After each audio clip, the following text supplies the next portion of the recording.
There you have it, guys. 2-0 win for Newcastle United. First game of the season. First time back at St James's Park. We get the win. We get the 3 points. It was a tough start to the game. We knew that Nottingham Forest were going to be up for it today. In fairness to their fans, they were singing and dancing for the whole game. First time back in the top division for them in a very long time. So we knew they were going to be up for it. But the pressure was on us a little bit. You know, playing at home in front of a promoted side. We had to go out there. We had to get the job done. We've had a very good pre-season. Eddie Howe's spoken quite a lot on the fact that he wants to play his way. And there's been, you know, wonders of what that was exactly. Was it the formation? Was it the style? Like, what were we trying to do? I think we saw it today. We had all the ball. We handled that game like professionals. There was actually a part in the game where I think it went down the left-hand side and it went to target. And I was shouting, clear it, clear it. Took a touch, passed it inside, and I went, wow. You know what it is? The play, I'm still trying to play Brucey ball over here. Get it away, get it out. The players were calm, composed, knew what they were doing, and it was a professional win, in my opinion, today. First off, as I say, I think first 10, 15 minutes, they were all right. They were putting up a fight, and I think we still had the majority of the ball to start the game, but they were creating little pockets. Lingard had a few little runs in. Obviously, he was the one to watch out for today. I don't think he did very much, to be honest. I thought we handled him throughout the whole of the game, but they started strong, and then as the first half kind of creeped in, we just took over, really. Joe Linton, what a player. How good's he? I know he's gone from being a striker to a midfielder, and now we've kind of shoehorned him as this, like, destructive midfielder where he kicks everyone all over and wins all the balls. He was running forward, he was picking the ball up, he was running in. Though Bruno did okay today. I thought there was a little bit quiet in periods for Bruno, but the thing is, the Brazilian duo, you know, if Bruno wasn't doing it, Joe Linton was. There was actually a moment in the first half where he picked the ball up. There was space in front of him. He thought, you know what, I'm just going to go for it. He ran in. He must take around two different players. Had the shot off, put it wide. If anything, he did the hard bit when he went round the two players. The easy bit was putting it in the net. He didn't do it. Same in the first half. Thought, Maxi. I've been critical of Maxi in the pre-season. I've said, you know what, when the ball's at his feet, he looks good. But outside of that, what's he doing? Is he fussed today? Especially first half, creating so much. I think Nottingham Forest really were sleeping on Maxi today. You saw in the pre-season friendlies, especially against Athletic Bilbao, they literally had like 3 people marking him because they were like, we don't want him in the game. Today, Maxi had all the room in the world, and we were like switching the ball out to him. Joe Linton playing beautiful balls over the top. As I say, he was everywhere today, Joe Linton. Playing those beautiful balls out to Maxi, picking it up, running through, creating a lot in that first half. Almiron, I think he had a good first half. You know what it is? If Almiron had a right foot, he would have had a solid first half.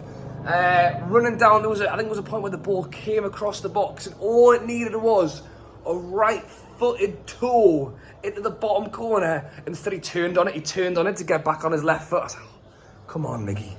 You're a professional footballer. I'm sure you have a right foot. And then for the back line, solid.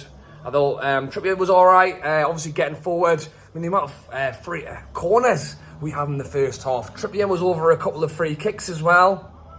And generally, we finished the first half as the better team, the way better team. And it's one of them moments where you're going, we had all the ball, we had all the corners, we created a few shots. I think Pope must have touched the ball like once or twice in the first half, but we didn't score. That was the thing. And you're asking yourself, can we go out second half and can we make it count? And to be honest, the whole of the second half, from start to finish, we had all the ball. I would almost go as far as to say we looked more threatening first half, because I feel like the game was way more open in the first half. We were kind of they had the ball, we had the ball, we're trying to create, we're trying to press, trying to push. Second half, we had all the ball. So we were just kind of like passing it around. They were sitting on the edge of their box. They weren't really opening up very much for us to go for. And I'm kind of thinking, how are we going to get this goal? We need a little bit of magic. If it's going to be Miggy or Maxi, someone needs to create a little bit of something here, because, as I say, they were just sat on the edge of their box. There was nowhere for us to go. And who comes up with the goods? Not the man I would have predicted, Fabian Schar. Absolute thunderbolt into the top right corner. It reminds me of the one he scored a couple of years ago, in off the post, very, very similar. Gets the ball, spaced in front of him and goes, you know what it is? Bang, let's just hit it, let's see what happens, and it goes in the back of the net. And I know that goal in Nottingham Forest might go home and go, you know what it is? The centre-backs just scored a screamer, but we were on top the whole game. You know, we had the chances that we should have scored, we didn't put them away. Thankfully, Schar was the man who stepped forward and went, I'll take control of this one, and he puts it in the back of the net. And from that point onwards, I was a little bit worried at 1-0, because one goal is all it takes for Nottingham Forest to get back in the game. But really, they didn't really threaten. To be honest, I said to my mate, you know, we're 1-0 up. If we can just get 2, we can sit here and kind of enjoy the rest of this game, because once it's 2-0, there was going to be no way back for them. And Callum Wilson, the man we know who can certainly put the ball in the back of the net. And I was saying again today, on average, Callum Wilson has 2 shots a game. To be honest, was that his only shot? He puts the ball in the back of the net. I don't know if he had another shot. He was a little bit quiet today for me, but that's the kind of player he is. He'll do nothing all game as long as he puts the ball in the back of the net. That's the main thing. That's exactly what Callum Wilson did today. And it was not an easy shot, by the way. We'll talk about some of the opportunities that were had. As I say, if Miggy just put his toe on that ball, Maxi had one where he ran in and it should have scored. There was a header. There was a headed chance that Maxi had in front of goal. We had chances. Wilson somehow stretching in front of the defender, toes it round him, back of the net, and Callum Wilson runs away celebrating. It's a 2-0 win. It's a big win. As I say, first game of the season. The atmosphere at St James's Park today, it was another level. It was so good. Capacity stadium, capacity crowd. Absolutely loved it. If you were there, if you were at the game today, be sure to let me know your thoughts on the game down below. If you're watching later on, if you were able to catch any of the highlights, let me know your thoughts down below. And as always, guys, be sure to like, subscribe. Daily content on the channel. The vlog will be up tomorrow. I think that is the plan. I will upload the full vlog of my matchday experience today. And I tell you what, it was a hell of an experience. Will be up tomorrow. So if you're not subscribed already, hit that big red button. It really helps me, and it means you guys do not miss any future videos. Alright guys, thanks for watching as always. Enjoy your night, enjoy the win, and I'll catch you later.